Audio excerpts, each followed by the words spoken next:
So should we want to enforce our morality or even legislate our morality, thereby imposing it on other people who may or may not agree with it? The answer is emphatically. The answer is. That's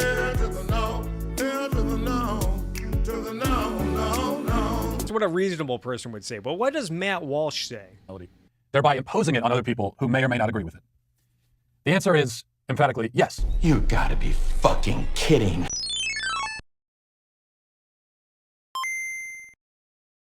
Today, I want to talk about the American conservative movement.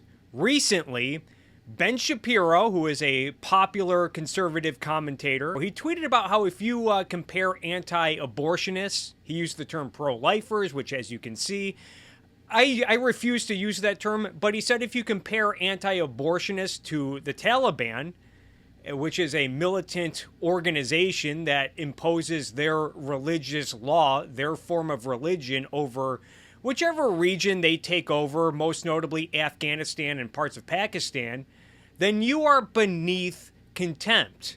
Now, I am willing to concede that anti-abortionists are not nearly as militant, they're nowhere near as brutal as the Taliban, but when you consider that much of the anti-abortion movement and sentiment is pushed passionately by conservatives, and you look at the rhetoric coming from popular conservatives, one could argue that the modern conservative movement is heading in the direction of the Taliban. And I would like to start with by looking at a popular conservative commentator who has I think nearly 3 million followers on Twitter. She currently has a show with the conservative media network, The Daily Wire, and she has formerly worked for Turning Point USA and Prager University. Let's begin with clueless Candace Owens. I guess technically it's Allie Stuckey, who's another popular conservative commentator. 300,000 followers on Twitter. I think her YouTube channel has 100,000 subscribers. She works for The Blaze, which is another conservative media network. But as you can see, she's a guest on this episode of Clueless Candace Owens. Hear that, there's a porn star who was invited as a VIP would probably be troubling for a lot of parents. So I think they were justified in saying, hey, look, you're no longer a VIP.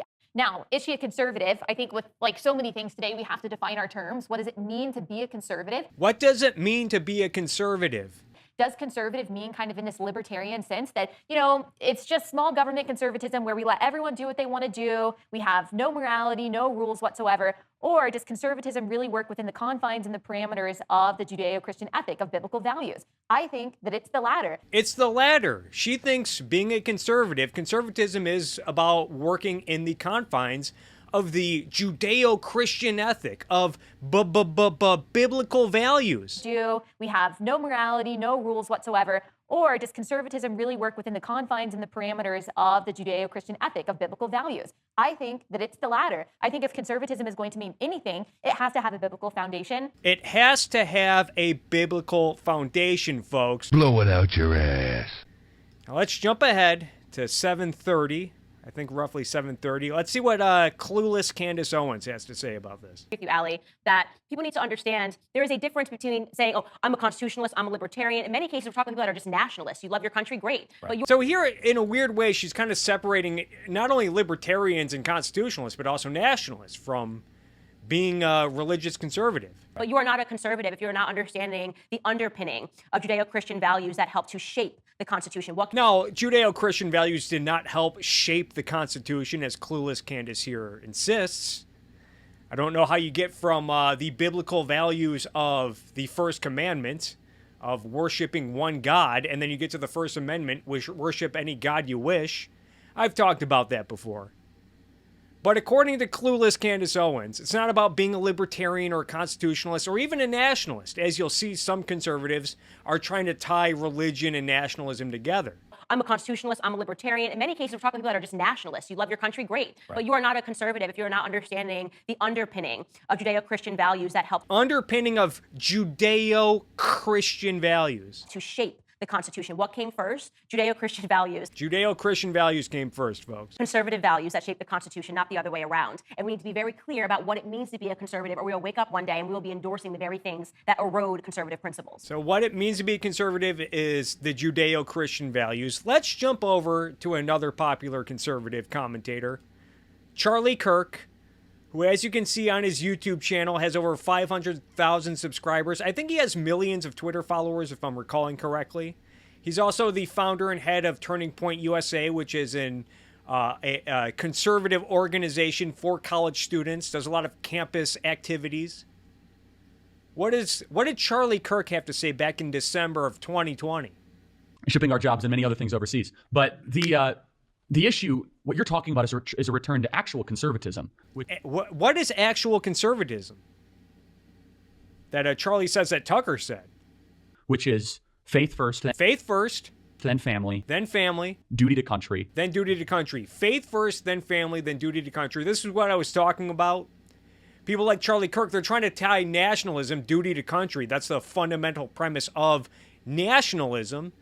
And he's tying it to faith. But most importantly, faith first, folks.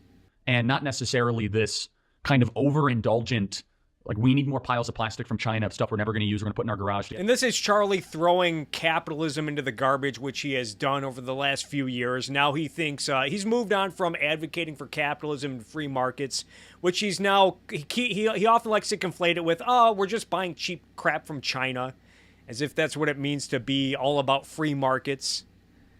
Now, some of you guys might be thinking, well, in all fairness, this is on Charlie Kirk's time and dime. This is not like an essential thing that Turning Point USA is pushing. After all, according to Turning Point USA's website, still, they claim to promote the principles of freedom, free markets, and limited government. However, when you look at some of Turning Point USA's recent events that Charlie Kirk has spoken at, then all of a sudden we can start to save the country. And so we need to talk about what is it that conservatives actually stand for. Because what do conservatives actually stand for? We got to have a conversation about that. I think there's been some confusion about that, especially over the last couple of years. And this is where we at Turning Point USA want to be on the leading edge of this, especially. They want to be on the leading edge of what it means to be a conservative. Especially with young women and young conservative women. So we first started this conference back in 2015 when Barack Obama was still president, and a lot of the chatter and the talk was about kind of anti-socialism, and obviously we don't like socialism. Socialism's terrible, it's awful, it's immoral, it's killed over 100 million people over the last 100 years, and I think that we've done a pretty good job of expressing that. But if we also don't talk about kind of what is freedom, what is liberty, what are we doing here, then we're just going to be the anti-socialist movement, which is fine in some settings, but that's not actually a way to build a durable political movement or a cultural movement of actually what we stand for and why we stand. In a way, he's right. You can't just define a movement by just being anti-something, by being opposed to something. You ultimately have to stand for something. But I think it's becoming clear that Turning Point USA and conservatives like Charlie Kirk, they're moving on from just merely opposing socialism and opposing the left. And they're not filling it with free markets and capitalism. I would stand for those things. And so there's three things in particular I want to go through with you of what I want you to remember and kind of why we're here. And all of it is incredibly politically incorrect. Like all these three things you're not allowed to say on a college campus, you're not allowed to believe, which is exactly why I'm going to lead with them at 9 o'clock in the morning here at the Young Women's Leadership Summit. So the first thing is we have to be very clear, women are women and men are men. So that's and men are not women, and women are not men. I guess this is going to be a main issue, that Turning Point, a cultural issue. Men are men, and women are women. Okay. So men are better at some things than women, and women are better at some things than men. And this idea that, like, oh, I could do everything a man does, or a man says I could do everything a woman does, that's a lie. Now, that's not to say that certain women might be at the highest levels of excellence, be able to be very competitive. But generally, the general rule is the way that God designed us, through for whatever reason of brilliance that we should not even question. So God designed men and women in a certain way, and it was so brilliant that we should not even question it, according to Charlie Kirk. Women have certain character traits, such as Of course, now he's flirting with gender determinism, which I think is also pretty dangerous. The ability to have empathy, to nurture, to raise children, to be able to listen attentively, to have a higher level of focus, things that I struggle with.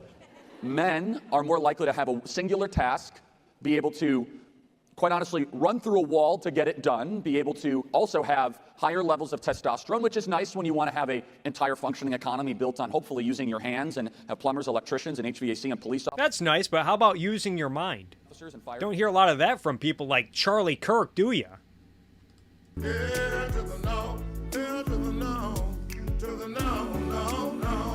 Firefighters, not to say that women can't do those things, but when left to the agency of choice, women are more likely to go to elementary school education. They're more likely to become a psychologist. They're more likely to be in something that requires empathy and listening and counseling. And men are more likely to be into something like engineering or business or finance, like getting the deal done. Now, if your nature tells you today... If your nature, not your reasoning, maybe that's what he means by nature, but maybe it's just a poor choice of words. ...that you want to have children and raise a family and go work for some boring, woke, anti-American company kind of doesn't really interest you, having children and having a family and getting married will have a much larger and more positive impact on you and our nation than do becoming a partner at some law firm. Again, do what's good for the nation. It's actually not very fulfilling. In fact, don't pursue that if you think that's going to give you happiness. You will be a miserable, unmarried 33-year-old woman. Let me say that again. You will be a miserable, unmarried 33-year-old woman if you go pursue corporate, like, I'm going to go climb the corporate ladder. Okay, fine. What really matters is, am I able to replicate my values? Can I find someone that I can spend the rest of my life with? Am I going to actually have that kind of sacrificial love that's talked about in the Bible? That kind of... Am I going to have that sacrificial love that is talked about in the Bible? Now, let's be real. I think sacrificial love is a bit of an oxymoron. But that aside, if you want love, go find it in the Bible. If you want to know how to guide your actions, go look in the Bible. That's where real morality comes from. That kind of love. That's where real wisdom comes from, folks. Love, where I can pour into somebody, that's eternal and divine and eternal and divine. Beautiful. Not saying, you know what, I'm 35 and unmarried, but I'm a partner at Goldman Sachs, but I'm going to go revolutionize the world. You want to know why there's so many angry liberal women that live in New York and Los Angeles? It's because they've worshipped the corporate ladder for the last 10 years. Yeah, so according to conservatives, it's the left that's worshiping corporations. And they have not actually valued what matters. And so, obviously, you're not allowed to say all this. And by the way, if you want to go become like a Dagny Taggart, the character in Atlas Shrugged, then so be it. You have the liberty and the freedom to do that.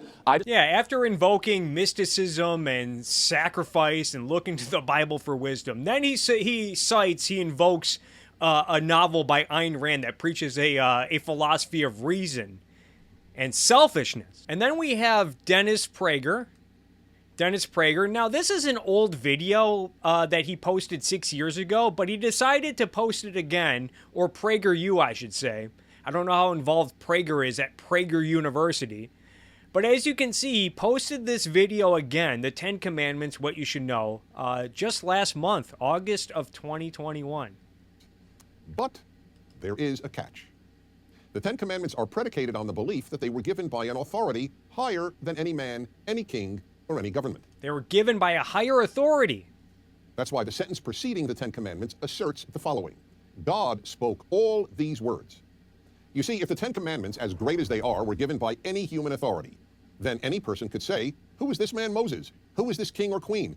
Who is this government to tell me how I should behave? Okay, so why is God indispensable to the 10 Commandments? Yeah, who is this God you speak of? Oh, I got to just accept it without any evidence, without any reason, just on blind... Okay. And he told me how I got to live? Okay. Commandments. Because, to put it as directly as possible, if it isn't God who declares murder wrong, murder isn't wrong. Yes, this strikes many people today as incomprehensible, even absurd. Morality can only come from God, folks. Many of you are thinking, is this guy saying you can't be a good person if you don't believe in God? Let me respond as clearly as possible. Of course, Dennis Prager's already setting up a straw man for himself to take down. I am not saying that. Of course there are good people who don't believe in God, just as there are bad people who do. And many of you are also thinking, I believe murder is wrong, I don't need God to tell me. Now that response is only half true. I have no doubt that if you're an atheist and you say that you believe murder is wrong, you believe murder is wrong. But forgive me, you do need God to tell you. We all need... Yeah, speak for yourself. God to tell us. You see, even if you figured out murder is wrong on your own, without God and the 10 Commandments, how do you know it's wrong? Well, because I see life as the standard and happiness as life is the standard of value and happiness as the purpose of life. I recognize my own right to exist in this world, just as I recognize that everyone has a right to their own existence. Morality is taking the actions necessary to sustain and enjoy life, which everyone has a right to do, which means that murder, which is the ending of an innocent life, is fundamentally evil. But apparently I need to be taught that. I need some all-powerful, all-knowing creator that I can't see to give it to a prophet on some stone tablets to come tell me that murder is wrong. Blow it out your ass. Not believe it's wrong, I mean know it's wrong. The fact is, you can't. Because without God, right and wrong are just personal beliefs. Just personal beliefs. Personal You opinions. can only get morality from God. I think shoplifting is okay, you don't. Unless there is a God, all morality is just opinion and belief. And virtually every atheist philosopher has acknowledged this. Of course, there's one that Prager himself has talked about on Prager University a lot this year with his discussion with Craig Biddle, with the video that Gloria Alvarez put out about Ayn Rand on Prager University. He had Michael Knowles do a review of Atlas Shrugged with someone from the Capitalist Institute of Clemson University or something. So at this point, I think it's fair to tell Dennis Prager, You're a liar! but there was another video on Prager University back in December with Bishop Robert Barron, who kind of echoed this sentiment that morality only comes from God, but he takes it a step further. And politics and all things that make life wonderful and interesting. That's eating of all the trees in the garden. What's the one thing you can't do or shouldn't do? You What is one thing you can't do? should not arrogate to yourself the prerogative of discriminating between good and evil. Yeah, you shouldn't decide what's good or evil, folks. Who are you to decide what's good or evil? That's to say, God alone is the criterion by which good and evil are properly of discriminating between good and evil. That's to say, God alone is the criterion by which good and evil are properly Yeah, only God can decide what's good or evil. According to Bishop Robert Barron, according to PragerU, according to Dennis Prager himself, it's not up for you to decide what's moral, what's good and evil. That's up for God to decide. Oh, you absolutely suck! Now, let's conclude this with a video from Matt Walsh, who works for Ben Shapiro's media company. Remember, Ben Shapiro doesn't like it when you compare conservatives like anti-abortionists to the Taliban. He doesn't like it when you do that, but let's check out what Matt Walsh, who works for the Daily Wire, as you can see in the watermark of the lower hand corner of this video, this is part of the Daily Wire network. And according to Matt Walsh, we should absolutely, talking about conservatives, we should absolutely legislate morality. has also been made, of course, countless times before. The claim that you're familiar with is that we should not be trying to enforce our morality or legislate our morality or impose our morality. Instead, we should be advocates for freedom. We should simply leave people alone and let them... Yeah. You're goddamn right. Let's be advocates for freedom, folks. legislate our morality or impose our morality. Instead, we should be advocates for freedom. We should simply leave people alone and let them live as they choose. Notice how he's creating the dichotomy, clear dichotomy between legislating morality and freedom. Okay. Should probably let you know where where conservatives like Matt Walsh stand on the issue of freedom. Really makes you think. Impose our morality. Instead, we should be advocates for freedom. We should simply leave people alone and let them live as they choose. You've heard this, I'm sure, over and over again. Maybe you've said it yourself over and over again. Never mind, this really has nothing to do with the porn star at the student conference thing. It doesn't, but that's fine. It's an interesting discussion nonetheless. And it's important because it brings us back to some very fundamental questions. So, should we want to enforce our morality or even legislate our morality, thereby imposing it on other people who may or may not agree with it? The answer is, emphatically, The answer is...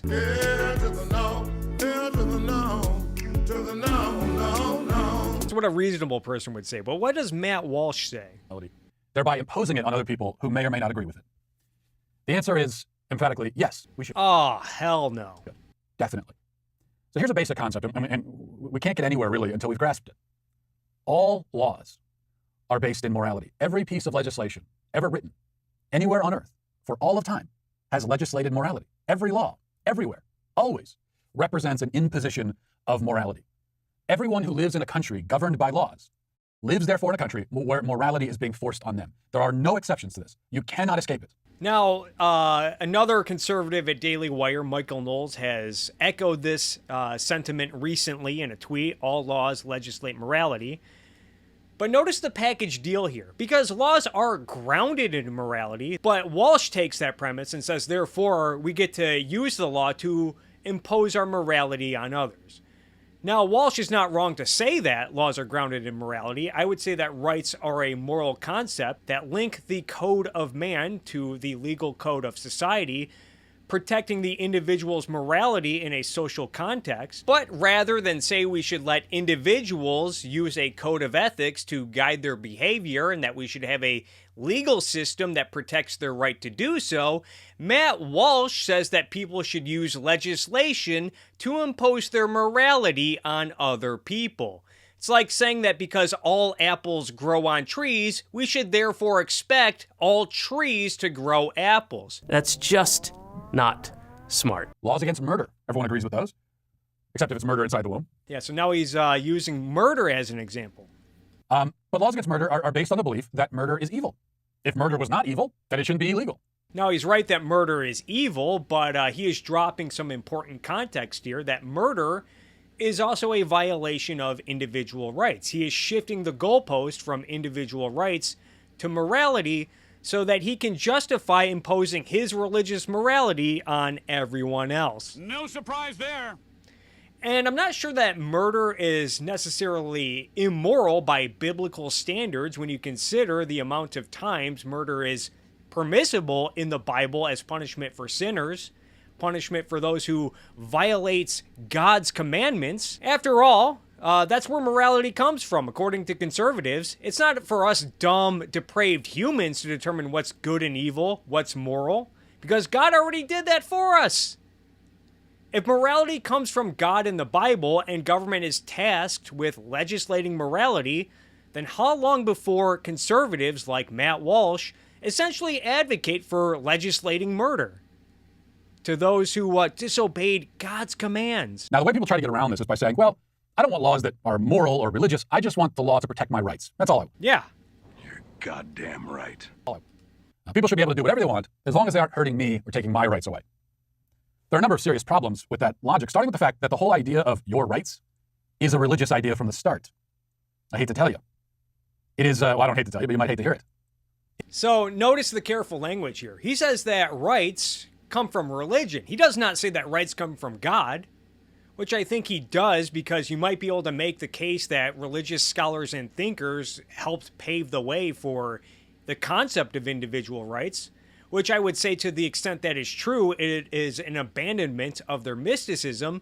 But this is a rather convenient pivot considering that rights don't come from God. The only thing that comes from God are commandments. Otherwise, God would have sent down the Bill of Rights rather than the Ten Commandments. Maybe Jesus would have come down as a messenger to preach about property rights and the right to pursue happiness rather than preaching about a morality of pacifism and self-sacrifice. It's ridiculous to credit religion for individual rights when religion is fundamentally anti-reason and authoritarian. And when religionists think that you exist to serve God, not for your own life and happiness. It is almost entirely based on the belief, human rights, I mean, entirely based on the belief that we are created by a supernatural power and imbued with these human rights during that process. That's what it says in the Declaration of Independence, and that's really the only basis for inherent human rights that anyone has ever come up with. Now, he's crediting the Declaration of Independence, except we were not created by some supernatural power, so this premise is stupid. Now, as for the notion of the Declaration of Independence establishing right on this premise is also very misleading when you consider that the Declaration of Independence was drafted by Thomas Jefferson, arguably the most secular of the Founding Fathers, who also wrote the Virginia Statute on religious freedom, which served as a precursor to the First Amendment. And it essentially says that you don't have a right to, get this folks, impose your religious beliefs on other people. Now, historian Brad Thompson, in his book, America's Revolutionary Mind, he touches upon this. He goes into great detail to talk about what was meant by natural rights and nature's God. As you can see here, he said that when Jefferson wrote nature's God, he almost certainly meant the impersonal, far-removed deist God that set the world in motion according to the laws and were meant to govern in his absence, that the Declaration's God is not the God of the Old Testament or the New Testament, but is of nature's God. Anyway, check out Brad Thompson's book because he goes into great detail to explain this misconception. And then further, this was also discussed recently by historian James Valiant. The Declaration of Independence says, these rights are endowed to us by the Creator. And therefore, how can you say that we can sustain freedom, that freedom was not based on religion, when the founding document says that the rights are endowed by the Creator? Checkmate, secularists. Yeah, checkmate. What would you say? What the framers meant there was that people are so constructed as to have these rights that it is right for people to have the equal, recognized equal legal right to life, liberty, and the pursuit of happiness. The inclusion of God there, and you'll notice that the Declaration of Independence goes out of its way to modify the concept of God with a very interesting adjective: nature's God. And at the end, it refers to the vaguest notion of the deity, providence. So it is perfectly consistent with a deist view as it is with a Christian view. There's nothing specifically Christian and there's nothing specifically Jewish about that. You know, it is true that John Locke was a Christian who, some 90 years before the American Revolution, did develop a doctrine of rights, but he had to repair to pagan ideas like Aristotle's natural law, because Christianity itself was an insufficient basis even for Locke to come, a Christian Locke. But look, it took 1,700 years for any Christian to even come up with Locke's argument against slavery, which is a natural rights argument. Human nature is what requires freedom. It's not like some God coming along with a magic wand and dubbing us with some, or some pixie dust, or as Leonard Peikoff likes to say, it's not like a coat of paint or rights that can be removed. Because if it can be given by God, it can be taken away just as easily by God. I think that last point is most important, that if it can be given by God, it can be taken away by God. But in conclusion, between the pundits and the intellectuals at increasingly popular conservative organizations like the Daily Wire, like Prager University, and like Turning Point USA, the overarching theme of modern conservatism is that Judeo-Christian values are the bedrock of conservatism, that faith comes first, that you should subordinate your rational judgment to an all-knowing, all-powerful authority known as God, because only God can determine what is good and evil, and that we should all follow God's commandments, and that we should take whatever moral teachings come from God and the Bible, and we should impose it on the rest of society through legislation. But remember, folks, please stop comparing these crazy-ass conservatives to the Taliban.